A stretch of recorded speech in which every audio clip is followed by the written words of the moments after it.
الحمد لله نحمده ونستعينه ونستغفره ونؤمن به ونتوكل عليه ونعوذ بالله من شرور أنفسنا ومن سيئات أعمالنا من يهده الله فلا مضل له ومن يضلله فلا هادي له ونشهد أن لا إله إلا الله وحده لا شريك له ونشهد أن محمدا عبده ورسوله الذي أرسله بالحق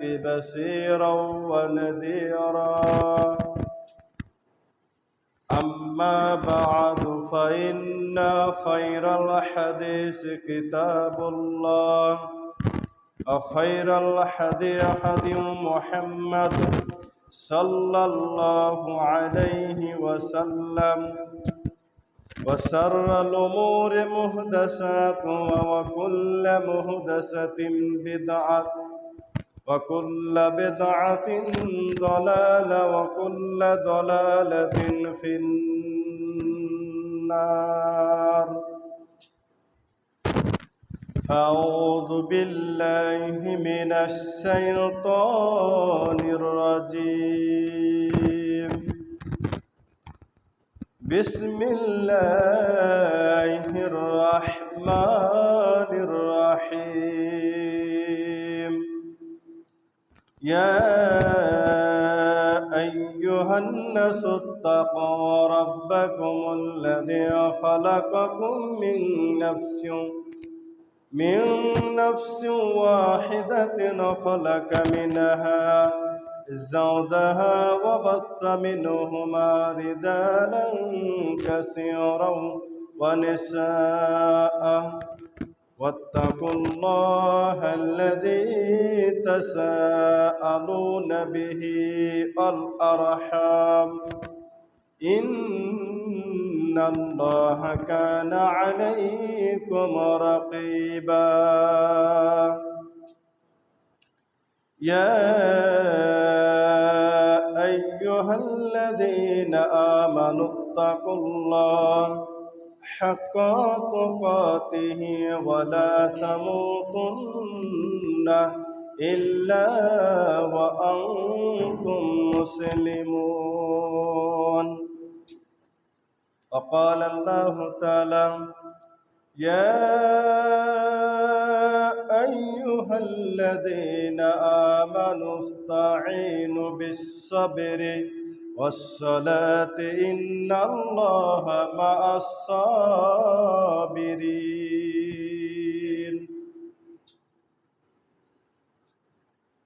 إلى الآخر. عن عثمان رضي الله تعالى عنه قال قال رسول الله صلى الله عليه وسلم: من توضأ وضوء هذا ثم يصلي ركعتين فليحدث نفسه فيهما بشيء إلا غفر له ما تقدم من ذنبه. রাওয়াহুল বুখারী। সম্মানিত উপস্থিতি, প্রশংসা আল্লাহ সুবহানাহু ওয়া তাআলার জন্য, যে আল্লাহ সুবহানাহু ওয়া তাআলা আমাদেরকে ব্যবসা বাণিজ্য কাজকর্মকে ফেলে দিয়ে পবিত্র কোরআন ও সুন্নাহ থেকে আলোচনা শোনার ও বলার, উপস্থিত হওয়ার তৌফিক দান করেছেন। তাই সে মহান আল্লাহ সুবহানাহু ওয়া তাআলার দরবারে শুকর জানাই। আমরা সকলে জবান খুলে, প্রাণ খুলে, অন্তর থেকে বলি আলহামদুলিল্লাহ। দরুদ এবং সালাম বর্ষিত হক নবী মুহাম্মদ সাল্লাল্লাহু আলাইহি ওয়াসাল্লামের প্রতি, যার আদর্শ, যার নীতিমালা, যার নীতিবাক্য সকল মুসলিম নর ও নারীকে মানার জন্য অপরিহার্য, যার চেষ্টা প্রচেষ্টার মাধ্যমে আমরা অন্ধকারের পথ থেকে হেদায়েতের পথ পেয়েছি, সিরাতে মুস্তাকিমের পথ পেয়েছি। তাই সে নবী মুহাম্মদ, সকলে বলি সাল্লাল্লাহু আলাইহি ওয়াসাল্লাম। সম্মানিত উপস্থিতি, আপনাদের সামনে মহাগ্রন্থ আল কুরআনুল কারীম থেকে একটি আয়াতে কারিমা তেলাওয়াত করেছি। সহিহুল বুখারী থেকে একটি হাদিস তেলাওয়াত করেছি। আয়াত ও হাদিসকে সামনে রেখে আজকের জুম্মার সংক্ষিপ্ত আলোচ্য বিষয়, গত জুম্মার ধারাবাহিক অনুপাতে ওযুর পর আমাদের যে যে স্থানে সালাত আদায় করা ভালো তা আমাদেরকে অবগত হতে হবে। ওযু করার পর যে সব স্থানে 2 রাকাত সালাত রাসূল সাল্লাল্লাহু আলাইহি সাল্লাম নিজে আদায় করেছেন এবং সাহাবায়ে কেরামকে আদেশ করেছেন, এর গুরুত্ব ফজিলত সম্পর্কে এক সংক্ষিপ্ত তত্ত্ববহুল বিবরণ দেওয়ার চেষ্টা করব ইনশাআল্লাহুল আজিজ। সম্মানিত উপস্থিতি, প্রত্যেক মুসলিম নর ও নারীকে ওযু করার পর 2 রাকাত সালাত আদায় করা উচিত। সম্মানিত উপস্থিতি, প্রত্যেক মুসলিম নর ও নারীকে সুন্দর রূপে ওযু করার পর 2 রাকাত সালাত আদায় করা উচিত।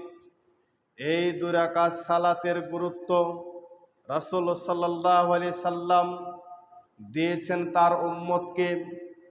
কি গুরুত্ব রয়েছে, কি লাভ আছে, কি ফায়দা আছে, তা সকল মুসলিমকে জানা অপরিহার্য। মহান আল্লাহ সুবহানাহু ওয়া তাআলা বলেন, ইয়া আইয়ুহাল্লাযীনা আমানুস্তাঈনু বিস-সাবরি ওয়াস-সালাতি ইন্নাল্লাহা মা'আস-সাবিরিন। ইয়া আইয়ুহাল্লাযীনা আমানু, হে বিশ্বাসীগণ, হে ঈমানদারগণ, যারা তোমরা বিশ্বাস করো, যারা তোমরা ঈমান এনেছো, ইস্তাঈনু বিস-সাবরি ওয়াস-সালাতি, তোমরা আল্লাহর নিকটে সাহায্য চাও, তোমরা আল্লাহর কাছে সাহায্য চাও। ওয়াস-সাবরি বিস-সাবরি ওয়াস-সালাতি, ধৈর্যের মাধ্যমে, সালাতের মাধ্যমে, ধৈর্যের মাধ্যমে, সালাতের মাধ্যমে, সবুরের মাধ্যমে, সালাতের মাধ্যমে তোমরা আল্লাহর কাছে সাহায্য চাও। ইন্নাল্লাহা মা'আস-সাবিরিন, নিশ্চয়ই আল্লাহ রাব্বুল আলামিন সবুরকারীদের সঙ্গে আছেন। তাহলে অত্র আয়াত দ্বারা প্রমাণিত হয়, সারা পৃথিবীর মুসলমানকে, সারা পৃথিবীর ঈমানদারদেরকে, সারা পৃথিবীর মুমিন নারী পুরুষদেরকে বলেছেন, হে মুমিন নারী পুরুষ, তোমরা শুনে রাখো, ইস্তাঈনু, তোমরা আল্লাহর কাছে সাহায্য চাও, বিস-সালাতি বিস-সাবরি ওয়াস-সালাতি, ধৈর্যের মাধ্যমে এবং সালাতের মাধ্যমে। বিস-সাবরি ওয়াস-সালাতি, ধৈর্যের মাধ্যমে, সালাতের মাধ্যমে। এ দ্বারা প্রমাণিত হলো, যখন আল্লাহর কাছে কিছু চাইব তখন আপনার আমার মনে ধৈর্য থাকতে হবে, আপনার আমার কাছে সবুর থাকতে হবে। যদি দোয়া করার সময়, আল্লাহর কাছে কিছু চাওয়ার সময় সবুর না থাকে, ধৈর্য না থাকে, যদি আমার তাড়াহুড়া হয়, তাহলে আমার আল্লাহর কাছে কিছু পাওয়া অসম্ভব।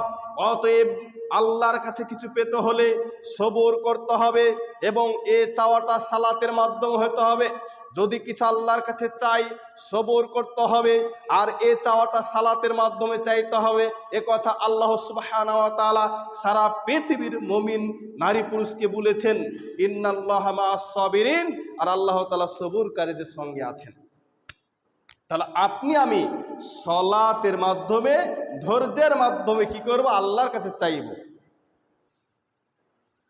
সালাতের মাধ্যমে চাইব, সালাতের মাধ্যমে বৃষ্টি চাইব, সালাতের মাধ্যমে বৃষ্টি বন্ধ করার দোয়া করব, সালাতের মাধ্যমে পানি চাইব, সালাতের মাধ্যমে খাবার চাইব, সালাতের মাধ্যমে স্ত্রী চাইব, সালাতের মাধ্যমে জামাই চাইব, সালাতের মাধ্যমে বাড়ি চাইব, সালাতের মাধ্যমে পৃথিবীতে যা দরকার তাই চাইবেন, সলাতের মাধ্যমে জান্নাত চাইবেন, সলাতের মাধ্যমে জাহান্নাম থেকে বাঁচার চেষ্টা করবেন, সলাতের মাধ্যমে আল্লাহর কাছে বেশি চাইতে হবে, এটা বেশি কবুল হয়। সলাতই তো আদায় করি, চাইব কি করে আমি? তাই সলাতের মাধ্যমে আল্লাহর কাছে বেশি বেশি চাইতে হবে। আর এই চাওয়ার পর সবুর করতে হবে। আমি সলাতের মাধ্যমে আল্লাহকে চাইলাম, আল্লাহর নিকটে সাহায্য চাইলাম, কিন্তু যদি আমার মনে সবুর না থাকে, আমার কাছে সবুর না থাকে, ধৈর্য না থাকে, তাহলে এই চাওয়ার সফল হবে না। এই সফলতা আনতে হলে এই চাওয়ার পর আমাকে সবুর করতে হবে। কিন্তু আমি কি করি? চাই, আমি একটা জিনিস চাইলাম কিন্তু পেলাম না। মনের মধ্যে একটা কি বলে, আমি একটা জিনিস চাইলাম কিন্তু পেলাম না। এই যে তাড়াহুড়া, 80% মানুষের মধ্যে এ ধরনের আকীদা আছে বা এই ধরনের আচরণ আছে, নাই? যে আল্লাহর কাছে কিছু চেয়েছেন, আল্লাহর নিকটে কিছু চেয়েছেন, অথচ আপনি পাচ্ছেন না, তখন আপনি তাড়াহুড়া করছেন, দিবে না মনে হয়, কখন দিবে, আজ চাইলাম কখন দিবে, কখন দিবে, মানে মনের মধ্যে একটা তাড়াহুড়া। এ মনের মধ্যে তাড়াহুড়া করা যাবে না। তা আল্লাহ সুবহানাহু ওয়া তাআলা বলছেন, ইয়া আইয়ুহাল্লাযীনা আমানু, হে বিশ্বাসীগণ, ইস্তাঈনু, এটা আমরের সিগা বা ইস্তেফাল, আদেশ করছেন আল্লাহ তাআলা, আদেশ করছেন ইস্তাঈনু, তোমরা আল্লাহর কাছে সাহায্য চাও। এটা আদেশ, এটা আল্লাহর আদেশ, এটা আমর। বিসসবরি, ধৈর্যের সাথে, অসলাতি, সলাতের মাধ্যমে, ইন্নাল্লাহা মাস-সাবিরিন, নিশ্চয় আল্লাহ রাব্বুল আলামিন সবুরকারীদের সঙ্গে আছেন। এর সঙ্গে থাকার অর্থ এটা নয় যে আপনার সঙ্গে আল্লাহ সবসময় আছে, এটা নয়। আল্লাহর জ্ঞানের আওতার মধ্যে বিশেষ নজর আপনি থাকবেন, আল্লাহর জ্ঞানের আওতার মধ্যে বিশেষ নজর আপনি থাকবেন। এ কারণে বলছি ইন্নাল্লাহা মাস-সাবিরিন। 1-2 করে গণনা করলে সূরা নাম্বার 2 সূরাতুল বাকারা আয়াত নাম্বার 153। ইস্তাইনু ইস্তাইনু বহুত আয়াত আছে, অনেকগুলো আয়াত রয়েছে যে তোমরা সাহায্য চাও। তো সাহায্য কার কাছে চাইব? আল্লাহর কাছে। আল্লাহর কাছে সাহায্য চাইব, এটা আল্লাহ বলছেন, ইস্তাইনু, তোমরা সাহায্য চাও আল্লাহর কাছে। তো আল্লাহর কাছে সাহায্য চেতে হলে বৈশিষ্ট্য আছে 2টি। কয়টি? 2। 1 বিসসবরি, সবুরের সঙ্গে, সবুরের সাথে, অসলাতি, সলাতের সাথে। তো সলাতের মাধ্যমে, সবুরের মাধ্যমে আল্লাহর কাছে চাইতে হবে।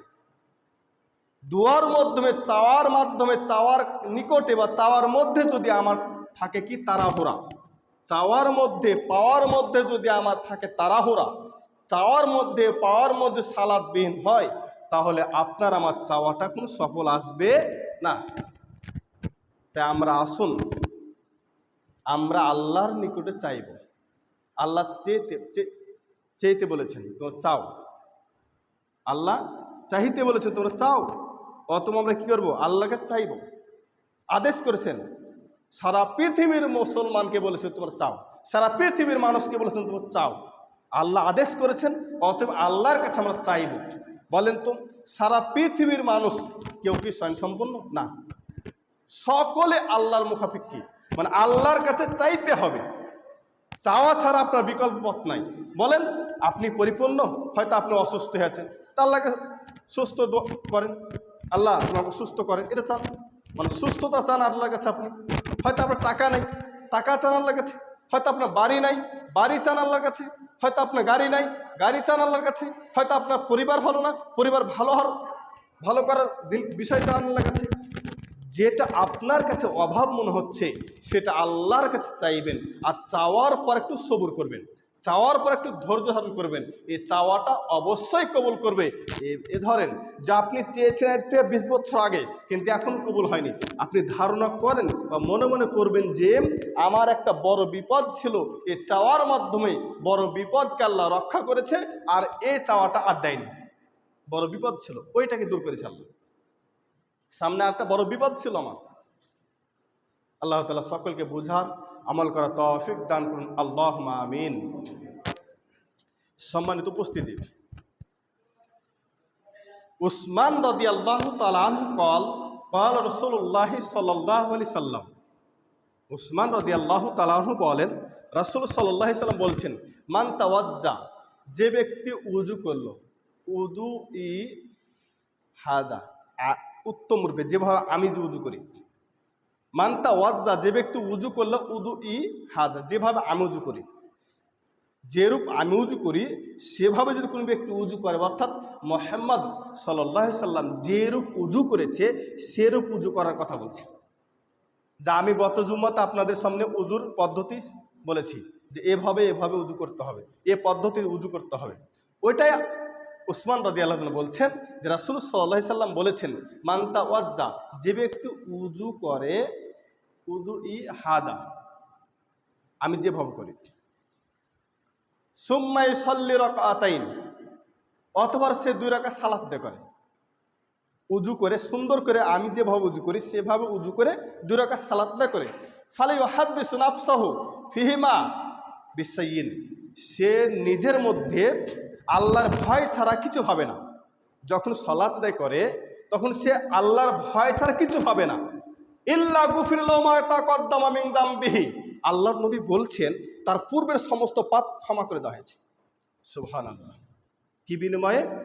যে ব্যক্তি উযু করলো রাসূল সাল্লাল্লাহু আলাইহি সাল্লামের তরিকা পদ্ধতি অনুযায়ী, এ উযু করে 2 রাকাত সালাত আদায় করে এবং সালাতের সময় আল্লাহ ছাড়া কোনো কিছু ভাবে না, মানে আল্লাহর ভয় ছাড়া কিছু ভাবছে না, মনে হচ্ছে আল্লাহর কাছে সে দাঁড়িয়ে গেছে, এত সুন্দরভাবে সালাত আদায় করছে। এরূপ যদি কেউ কোনো কাজ করে থাকে, এরূপ যদি কোনো কেউ আমল করে থাকে, আল্লাহর নবী বলছেন ইল্লা গুফিরা লাহু মা তাকাদ্দামা মিন যামবিহি, তার পূর্বে সমস্ত পাপ ক্ষমা করে দেওয়া হবে। তা আসুন আমরা আল্লাহর নবীর তরিকা উযু করি, 2 রাকাত, উযু করার পর 2 রাকাত সালাত আদায় করি, আর সালাত যখন আদায় করব তখন আল্লাহর ভয় ছাড়া কিছু আমরা ভাববো না। দেখবেন আমার আপনার পূর্বের সমস্ত পাপগুলো ক্ষমা হয়ে যাবে। মিশকাতুল মাসাবির মধ্যে হাদিসটি পাওয়া যাবে, 287 নম্বর হাদিস। তাহলে আমরা বুঝলাম উযু করার পর 2 রাকাত সালাত আদায় করা ভালো কাজ, উত্তম কাজ। উযু করার পর 2 রাকাত সালাত আদায় করা কি উত্তম কাজ। তাহলে আমরা রাত্রে যখন উযু করব তখনও 2 রাকাত সালাত আদায় করব, আমরা এমনি সময় যখন উযু করব তখনও 2 রাকাত সালাত আদায় করব, সালাতের সময় উযু করব তখন 2 রাকাত সালাত আদায় করব। এক কথা, উযু করলেই আমি সালাত আদায় করব। উযু করেছি, উযু ভঙ্গ হয়েছে, উযু করে মসজিদে প্রবেশ করেছি, 2 রাকাত সালাত আদায় করেছি, আবার উযু ভঙ্গ হয়েছে, আমি আবার উযু করব, আমি আবার 2 রাকাত সালাত আদায় করব, আমার আবার উযু ভঙ্গ হয়েছে, আমি আবার উযু করব, আমি আবার 2 রাকাত সালাত আদায় করব। বুঝাতে পেরেছি? মানে উযু ভঙ্গ হয়ে গেলে উযু আবার করার পর 2 রাকাত সালাত আদায় করা উত্তম কাজ। 2 রাকাত সালাত ছাড়বেন না, ছাড়া উচিত না। গুরুত্বপূর্ণ সালাত, সালাত যেহেতু নফল তবে গুরুত্ব রয়েছে।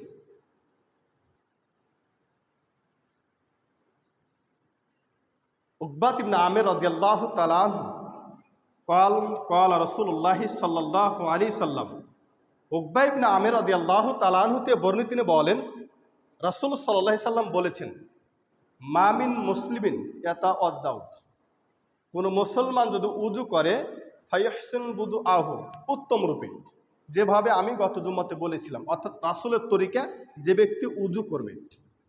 তা বলছে মা মিন মুসলিমিন, যে ব্যক্তি, যে মুসলমান, ইয়াতাওয়াজ্জাউ, উযু করে, ফায়ুহসিন বুদুআহু, উত্তম রূপে, সুম্মা ইয়াকুমু ইউসাল্লি রাকাতাইন, অথবা উত্তম রূপে উযু করার পর 2 রাকাত সালাত দাঁড়িয়ে গেল, 2 রাকাত সালাত আদায় করলো, মুকবিলুন আলাইহিমা বিকলবিহি ওয়া ওয়াজহিহি, এবং তার মুখমণ্ডল, তার অন্তর, তার নিজের মুখমণ্ডল এবং অন্তর সম্পূর্ণরূপে আল্লাহর দিকে ফিরিয়ে দেয়। ইল্লা ওয়াজাবাত লাহুল জান্নাতু, তখন আল্লাহর নবী বলেছেন তার জন্য জান্নাত ওয়াজিব হয়ে গেছে। সুবহানাল্লাহ। দেখেন 2 রাকাত সালাতের গুরুত্ব দেখেন। পূর্বের হাদিসে বললাম কি, যে এই 2 রাকাত সালাত আদায়, উযু করার পর যে ব্যক্তি 2 রাকাত সালাত আদায় করবে তার সমস্ত পূর্বের পাপগুলো ক্ষমা হবে। আর এ হাদিসে বলছে, উকবা বিন আমির থেকে হাদিস বর্ণিত, তিনি বলছেন যে রাসূল সাল্লাল্লাহু আলাইহি ওয়াসাল্লাম বলেছেন, মামিন মুসলিমিন ইয়াতাওয়াদ্দাউ, যে মুসলমান উযু করবে, ইহসিনু বুদুআহু, উত্তম রূপে, সুম্মা ইয়াকুমু ইউসাল্লি রাকাতাইন, অথবা 2 রাকাত সালাতের জন্য দাঁড়িয়ে যাবে, 2 রাকাত সালাত আদায় করবে। মুকবিলুন আলাইহিমা বিকলবিহি ওয়া ওয়াজহিহি, তার স্বীয় মুখমণ্ডল এবং অন্তর সম্পূর্ণরূপে আল্লাহর দিকে ফিরিয়ে দিবে। ইল্লা ওয়াজাবাত লাহুল জান্নাতু, তখন তার জন্য জান্নাত ওয়াজিব হয়ে যায়। তাহলে আমি যদি সুন্দর করে উজু করি এবং 2 রাকাত সালাত আদায় করি, আমার অন্তর আমার চেহারা সম্পূর্ণরূপে আল্লাহর দিকে ফিরিয়ে দিতে পারি, তাহলে আমার আপনার জন্য জান্নাত ওয়াজিব হয়ে যাবে। তাহলে উজুর পর 2 রাকাত সালাতের কত গুরুত্ব দেখেন, যে পূর্বের পাপ ক্ষমা হয় বলছে, আর এই হাদিসে বলছেন আমার আপনার জন্য জান্নাত ওয়াজিব হয়ে যাবে। ওয়াজাবাত লাহুল জান্নাত, অবধারিত হয়ে যাবে জান্নাত।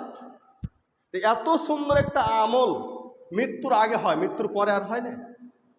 তা আমি আপনি যে কখন মারা যাব এই গ্যারান্টি নাই, তাই আমরা উজু করলে বিশেষভাবে 2 রাকাত সালাত আদায় করবো, ছাড়বো না জীবন। আমি ইনশাআল্লাহ, আল্লাহ তুমি আমাদের কবুল করো, আল্লাহুম্মা আমিন। হাদিসটি পাবেন মিসকাতুল মাসাবের মধ্যে 186 নম্বর হাদিস।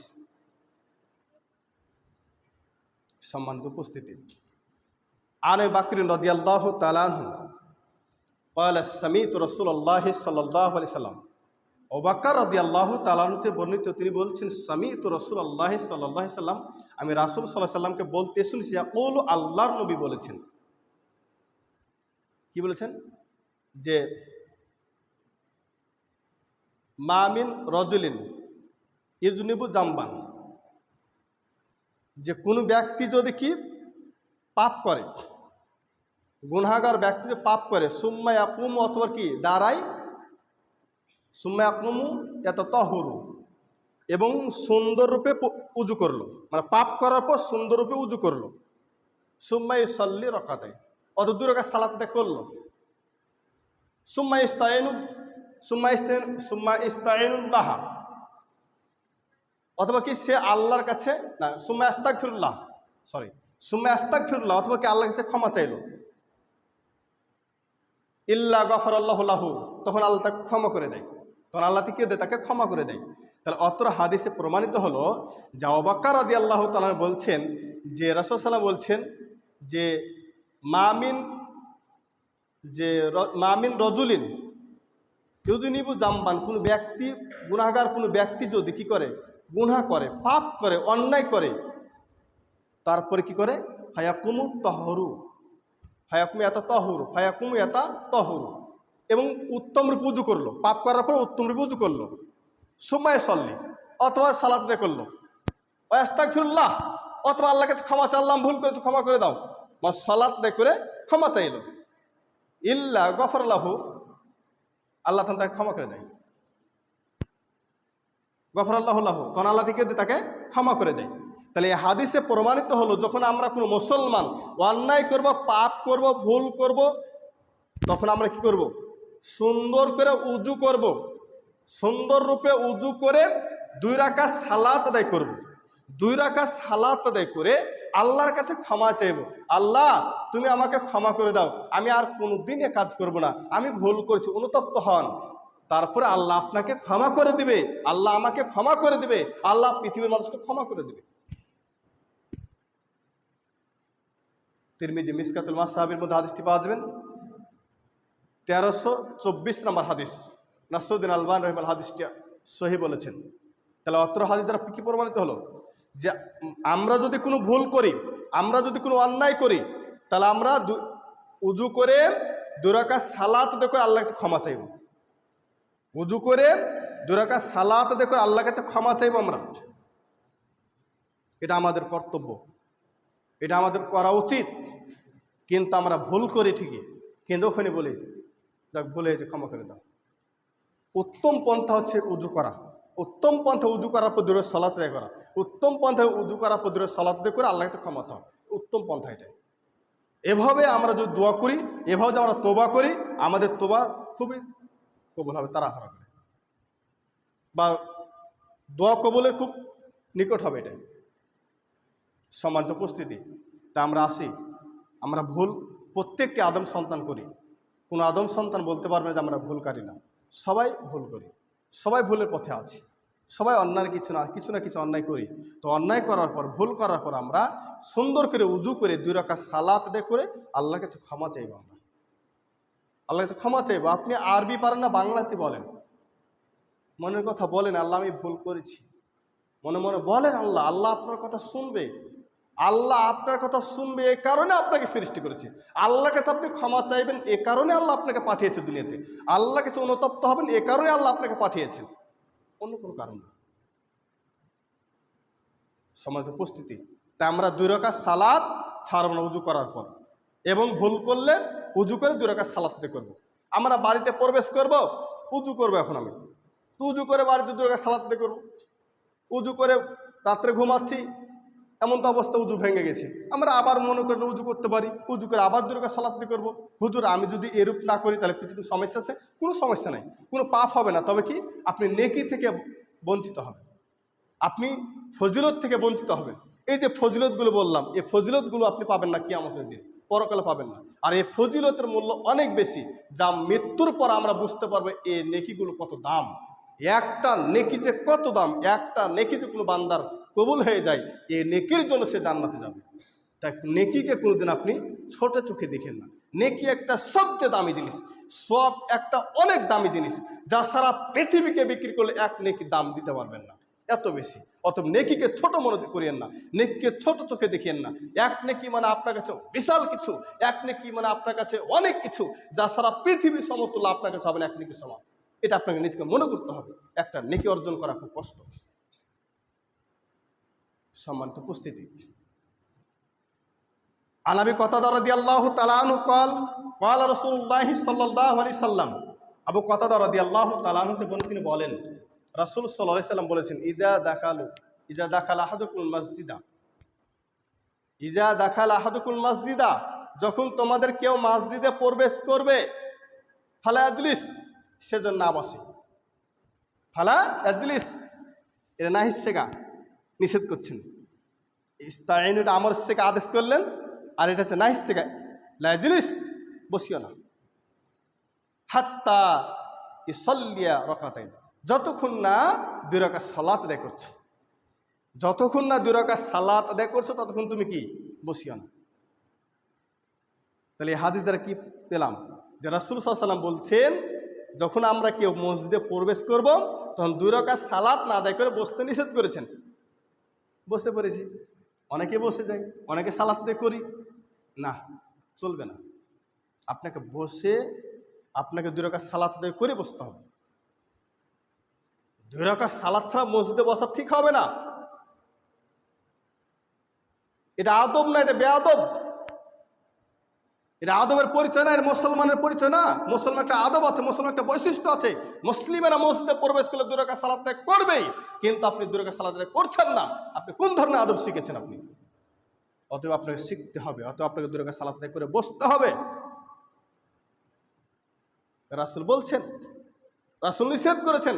বিশেষ করে দেখেন, আমর মানে আদেশ এবং নিষেধ, এই দুটার প্রতি বেশি গুরুত্ব দেবেন। যেগুলো আল্লাহর নবী আমাদেরকে আদেশ করেছেন, এগুলোর মধ্যে অনেক গুরুত্ব রয়েছে। আল্লাহ এবং আল্লাহ রাসূল যেগুলো আদেশ করেছেন, সেগুলো অত্যন্ত গুরুত্ব চোখে দেখতে হবে। এবং আল্লাহ এবং আল্লাহ রাসূল যেগুলো নিষেধ করেছেন, সেগুলোকে গুরুত্ব চোখে দেখতে হবে। তাই আদেশ হচ্ছে গুরুত্ব, নিষেধ হচ্ছে গুরুত্ব, এলাকা বলে তাকিদ, মানে গুরুত্বপূর্ণ বিষয়। তারা সে বলছেন, ইজা আহাদাকুল মসজিদা, যখন কেউ তোমাদের মসজিদে প্রবেশ করবে, ফালা আজলিস, এখানে নিষেধ করছেন, তোমরা বসিও না, বসতে নিষেধ করেছেন। কতক্ষণ?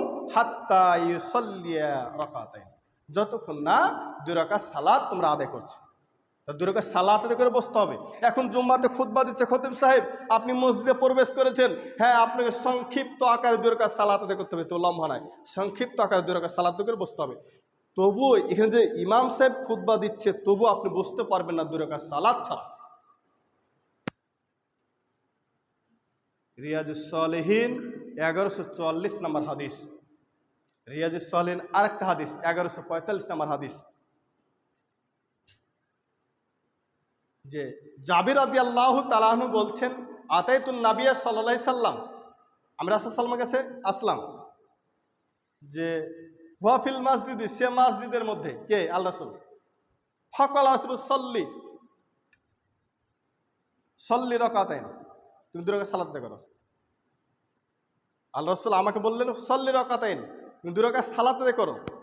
মানে জাবির রাদিয়াল্লাহু তাআলা বলছেন আতাইতুন নাবিয়্যা সাল্লাল্লাহু আলাইহি সাল্লাম, আমি নবীর কাছে আসলাম, হুয়া ফিল মসজিদি, নবী মুহাম্মদ সাল্লাল্লাহু আলাইহি ওয়াসাল্লাম মসজিদে আছে।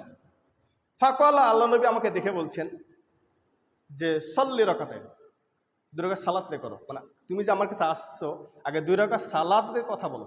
তাহলে মসজিদে যদি কোনো কাজের ক্ষেত্রে আমরা প্রবেশ করি, তাহলে 2 রাকাত সালাত আদায় করতে হবে। এখন ধরলেন মসজিদে কাজকর্ম চলছে, বা মসজিদে একটা কোনো কাজ আছে আমাদের, মসজিদে প্রবেশ করছি আমরা, তখন কী করবো আমরা? 2 রাকাত সালাত আদায় করে কাজ শুরু করতে হবে। এটা আল্লাহ রাসূল প্রমাণ করছে। এটা আল্লাহ রাসূল বলছে যে ওই যে জাবির যে প্রবেশ করলো, তখন তো সালাতের সময় না, রাসূলের কাছে আসছিলেন, তো রাসূল মসজিদের মধ্যে আছে, তো রাসূল বলছেন যে 2 রাকাত সালাত আদায় করো, 2 রাকাত সালাত আদায় করো। তাহলে মসজিদে প্রবেশ করলেই 2 রাকাত সালাত আপনাকে আদায় করতে হবে, এটা মসজিদের সম্মান।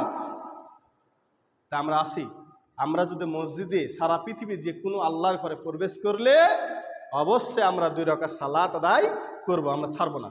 আল্লাহ আমাদের সহজ এবং তৌফিক দান করুন, আল্লাহুম্মা আমিন। এবার কার বলে এই যে এই সালাতগুলো কেন আদায় করবে, আর গুরুত্ব আরেকটা বুঝি আপনাকে। বুরায়দা রাদিয়াল্লাহু তাআলা আনহু তিনি বলছেন যে রাসূল সাল্লাল্লাহু আলাইহি ওয়াসাল্লাম একদিন সকালে বেলাল রাদিয়াল্লাহু তাআলাকে ডেকে পাঠালেন, যত বেলালকে ডেকে আনো তো। বেলাল আসলেন, বেলালকে বলছে, বেলাল তুই এমন কি আমল করেছো যে তুমি আমার আগে জান্নাতে চলে গেছো? বেলালকে বলছেন, বেলাল তুমি এমন কি আমল করেছো যে তুমি আমার আগে জান্নাতে পৌঁছে গেছো? যে আমি জান্নাতে দেখছি, আমার সম্মুখে আমার সামনে দেখছি তোমার জুতার আওয়াজ, কি খবর? বেলাল রাদিয়াল্লাহু তাআলা বলছেন যে আমি আজান দিলে 2 রাকাত সালাত আদায় করে আজান দিই, এবং উযু ভঙ্গ হয়ে গেলে আবার 2 রাকাত সালাত আদায় করি আল্লাহর জন্য, আল্লাহর উদ্দেশ্যে। তা দেখেন, মসজিদে প্রবেশ করলে 2 রাকাত সালাত আদায় করলেন, উযু করলে 2 রাকাত সালাত আদায় করছেন, উযু ভঙ্গ হলে 2 রাকাত সালাত আদায় করেছেন। এই আমলের কারণে আল্লাহর নবী বলছেন, বেলাল তুমি আমার আগে জান্নাতে পৌঁছে গেছো। সুবহানাল্লাহ, এত সুন্দর একটি আমল আমরা ছাড়বো কেন? এই আমল কিন্তু মৃত্যুর পর আর হবে না। যতদিন বেঁচে আছি আমরা, ততদিন আমাদের আমলের একটা কি দরজা খোলা আছে। আমার আপনার শ্বাস চলে যাবে, আমলের দরজা বন্ধ হয়ে যাবে, কোনো গতি থাকবে না। দেখেন, আজ আপনি যুবক আছেন, শক্তি আছে, রক্ত আছে, ক্ষমতা আছে, আজ আপনি ইচ্ছা করলে উযু করে, শীতের সময় হোক গরমের সময় হোক, যে কোনো সময়, কষ্ট যত হোক, আপনি যুবক, শক্তি আছে, রক্ত আছে, আপনার ক্ষমতা আছে, 2 রাকাত সালাত করতে পারেন উযু করে। কিন্তু যখন আপনি বৃদ্ধ হয়ে যাবেন, আপনি বিছানে পড়ে যাবেন, আপনি অসহায় হয়ে যাবেন, তখন ইচ্ছা অনেক হবে কিন্তু কাজ আর হবে না। অনেক ইচ্ছা হবে যে আমি 2 রাকাত সালাতে উযু করি, কিন্তু আপনি বিছানাতে পড়ে গেছেন, আপনার জন্য পানি হারাম হয়ে গেছে, আপনার জন্য উঠা হারাম হয়ে গেছে, কষ্টকর হয়ে গেছে, বিপদ হয়ে গেছে। অতএব যতদিন আপনার বিপদ না ঘটছে, অতএব তুমি কি চেষ্টা করো। এখানে আল্লাহ বলছে কি, বৃদ্ধ হওয়ার আগে যৌবনকালকে তুমি প্রাধান্য দাও। এই যৌবনকাল চলে গেলে আর ফিরে আসবে না। দেখেন, আমার একদিন বয়স ছিল 20, আমার একদিন বয়স ছিল 15, ওই বয়সকে আমি আনতে পারবো না। দিন যত যাচ্ছে তত আমরা বৃদ্ধ হচ্ছে, আমাদের শরীর দুর্বল হয়ে যাচ্ছে, আমাদের অবস্থা খারাপ হয়ে যাচ্ছে। তাহলে আমাদের এখন যে ক্ষমতা আছে, সে ক্ষমতা অনুপাতে আমাদের যত পারে বেশি বেশি উযু করে, যত পারে বেশি বেশি উযুর মাধ্যমে 2 রাকাত সালাত এবং আল্লাহকে সাহায্য, মসজিদে বেশি বেশি প্রবেশ করে 2 রাকাত সালাত করব। আল্লাহ তাআলা আমাকে কবুল করুন, আল্লাহুম্মা আমিন। আর একটা কথা বলি, মুরব্বীদেরকে লক্ষ্য করে, বিশেষ করে যারা মুরব্বী আছে, সারা জীবন তো কাজ করলেন, এটা নেগেটিভ কিছু ধরেন না, সারা জীবন কাজ করলেন। এ ঘরটা কার? আল্লাহ। এ ঘরটা কার? আল্লাহ। এ ঘরটা হচ্ছে আল্লাহ। এ ঘরটা, আপনার ঘরটা হচ্ছে নিজের। আপনার নিজের ঘরকে পরিষ্কার রাখলে জান্নাত জাহান্নাম কিছু বলে না। তবে আল্লাহর ঘর যে পরিষ্কার করে, তাকে জান্নাত ঘোষণা করে। জান্নাতি ঘোষণার মধ্যে মারিয়াম রাদিয়াল্লাহু তাআলা আনহা আছে, নাই? তো মারিয়াম রাদিয়াল্লাহু তাআলা কি মহিলা ছিলেন? খালি বলছেন নবীর মাতা? না, নবীর মার জন্য না, তিনি এমন একজন মহিলা ছিলেন যে মসজিদের খেদমত করতেন, মসজিদে একটা টুকরা পরে থাকলে পরিষ্কার রাখতেন। যারা আপনি সপ্তাহে সারা জীবন কাজ করেন, একটা দিন পারেন না? এই মসজিদগুলো কত নোংরা আছে, এখন তো ফ্যানগুলো এরকম অবস্থা, এই অবস্থা, এই অবস্থা। বলেন তো বাড়িতে আপনার এরকম অবস্থা আছে? কেন? এটা আল্লাহর ঘর, দাম নাই, মূল্য নাই, নাকি পাবেন না? আপনার উপকার নাই? আপনি যে মসজিদ পরিষ্কার করতে পারেন, মসজিদকে সুন্দর করে রাখতে পারেন, মসজিদকে খেদমত করেন, এই মসজিদ আপনার জন্য ওসিলা হবে পরকালে জান্নাত। তাই যারা মুরব্বী আছেন সারা জীবন কাজ করবেন, এক সপ্তাহ কাজ মসজিদের জন্য কাজ করেন, নিজে রুটিন করেন। আল্লাহ আমি সপ্তাহে প্রতিদিন বাড়ি কাজ করবো, তো আমি শুক্রবারের দিন একদিন সকালে উঠে আমি আল্লাহর ঘরে কাজ করবো, সেদিন আল্লাহর ছাড়া আমি আর কাজ করবো না। নিয়ত করেন, মসজিদ পরিষ্কার থাকবে, নিজেকে ভালো লাগবে, পরকাল আপনি সফল হবেন। এটা আপনার জন্য বলছি, যা মৃত্যুর পরে মসজিদ পরিষ্কার করা আপনার সুযোগ থাকবে না। বৃদ্ধ হয়ে একবার বিছানায় পড়ে গেলে আপনি কি মসজিদ পরিষ্কার করতে পারবেন না? তাই আপনি এখন ইচ্ছা করলে মসজিদ পরিষ্কার করতে পারবেন। মসজিদ এত চকচকে করবে, মসজিদ সুন্দর হবে যে মুসলমানরা মসজিদকে এত ভালোবাসে। কিন্তু মসজিদের অবস্থা এত যদি খারাপ হয় তাহলে মানুষ মনে করে যে মসজিদকে ভালোবাসে না। কেন এমনটি হয়? কেন হয়? আল্লাহ সকলকে তুমি মসজিদের খাদেম হিসেবে কবুল করুন, আল্লাহুম্মা আমিন। যে যখন পারবেন চেষ্টা করবেন আগে আসা। শোনেন, যদি মানুষ জানত মসজিদের খেদমত করা কত নেকি, যদি মানুষ জানত মসজিদে সকাল সকাল আসা কত নেকি, তাহলে এবং মানুষ জানত যে আজান দেওয়া কত নেকি, তাহলে লটারি শুরু করত। লটারি, যে আজকে আমি এই মুসল্লি হেনকার, আমি সমাজের লোক, আজকে আমি মসজিদ পরিষ্কার করব, মসজিদ পরিষ্কার করতে না দিলাম বেতন দেবো না, লটারি শুরু করে দিত। কিন্তু মানুষ জানে না আর নেকি, মানুষ জানে না ফজিলত, কারণ এটা আল্লাহ জানানি কারণে, রাসূল জানানি কারণে যে মানুষেরা এটার মধ্যে একটা বিভ্রান্ত করবে। আল্লাহ তাআলা আমাদের কবুল করুন, আল্লাহুম্মা আমিন। আমরা সকলে মসজিদকে আল্লাহর ঘর হিসাবে নিজের অন্তরে গেড়ে পরিষ্কার রাখবো সপ্তাহের মধ্যে। আল্লাহ আমাদের কবুল করুন, আল্লাহুম্মা আমিন। এ বলে আমরা আলোচনা ইতি করছি। আমরা যেন প্রত্যেক উযুর পর 2 রাকাত সালাত, মসজিদে প্রবেশ করে 2 রাকাত সালাত, এগুলোকে নফল সালাত বলা হয়, গুরুত্বপূর্ণ সালাত। আরেকটা সালাত আছে যে আজানের পর একামতের পূর্বে, অর্থাৎ মাগরিবের সময় ধরলেন, প্রত্যেক সালাতের আজানের পর একামতের আগে মধ্যে 2 রাকাত সালাত, এই সালাত রাসূল সাল্লাল্লাহু আলাইহি ওয়াসাল্লাম আদেশ করেছেন পড়ো তোমরা। তবে এর ইচ্ছে, যার ইচ্ছে পড়তে পারে, যার ইচ্ছে সে না পড়তে পারে, তবে মসজিদে প্রবেশ করলে 2 রাকাত সালাত আদায় করা লাগবে, কোনো আপনি। আল্লাহ তাআলা আমাদের কবুল করুন, আল্লাহুম্মা আমিন। সুবহানাকা আল্লাহুম্মা ওয়া বিহামদিকা আশহাদু আল্লা ইলাহা ইল্লা আনতা আস্তাগফিরুকা ওয়া আতুবু ইলাইক। আসসালামু আলাইকুম ওয়া রাহমাতুল্লাহি ওয়া বারাকাতুহু।